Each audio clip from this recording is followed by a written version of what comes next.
Assalamu alaikum, my dear students. Welcome to AppSec's online support program. I am here to guide you for week 8 assignments of English language. My dear students, in the previous week you were given the task of reading your favorite short story or novel and then describe its main events, characters, and find examples of nouns, verbs, adjective, adverbs, and prepositions.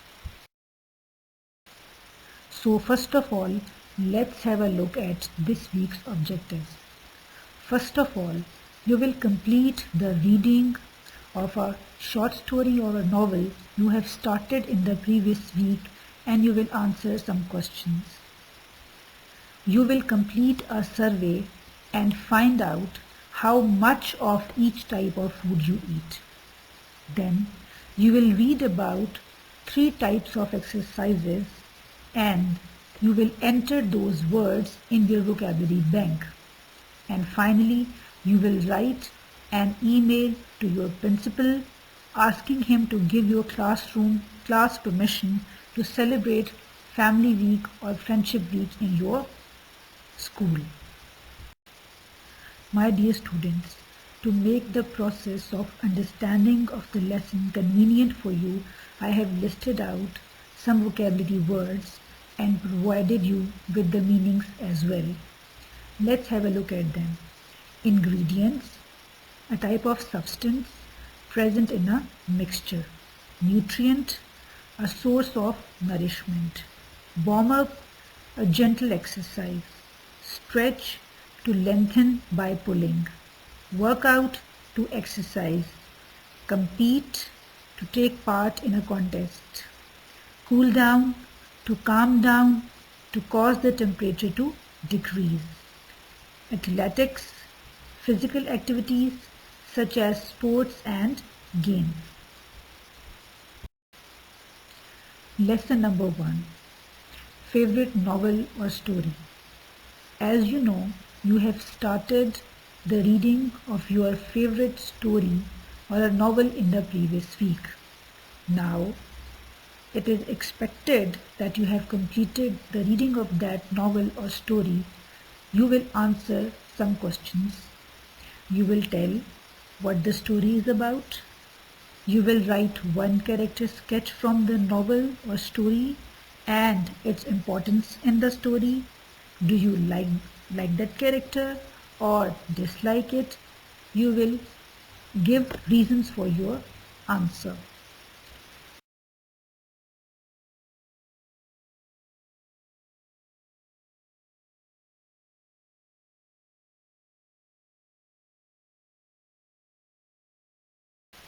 Lesson number 2. Food and diet. Page 46 of your textbook marks the beginning of a new unit with the title Healthy Living. In this regard, you will ask your mother about what type of food you eat. Is it a balanced diet? What is the importance of eating balanced diet? And you can also provide information if there are certain occasions you eat junk food. After this, you will complete the survey about your diet. Choose how much of each type of food you eat in a day. Besides that, you will read an article or listen to the audio and then you will compare the answers with the answers you have given in the survey.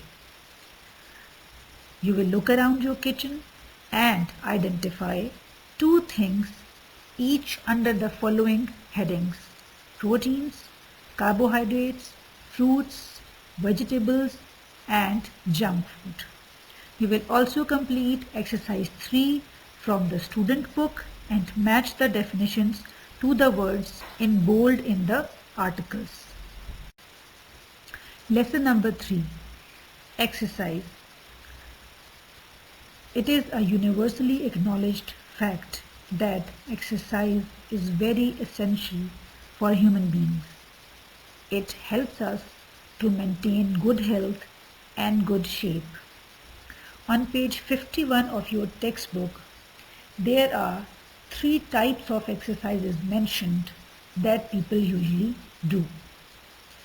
You will read these three types of exercises and you will enter the words in bold in your vocabulary bank. These words are warm up, sprint, jog, put on, work out, stretch, breathing in and out, train, cool down. You will also write 5 benefits of exercise. Lesson 4. Writing formal email.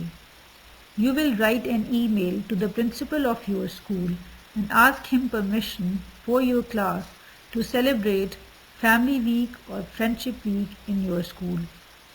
You will include formal words and phrases in your email.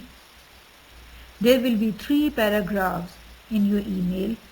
First of all, you will address the person you are writing and then you will give the reason of writing the email. Then you will describe the importance of celebrating Family or Friendship Week. You will also mention if you have planned some activities in your class. And at the end, it will be concluding paragraph. Dear students, before moving on to actually writing a formal email, let's have a look at some features of formal email. Your email should be a complex one. You should use longer sentences.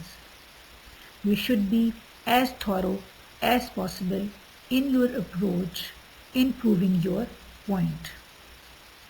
Whenever you introduce some point, you need to introduce it properly, then elaborate it, and then conclude it.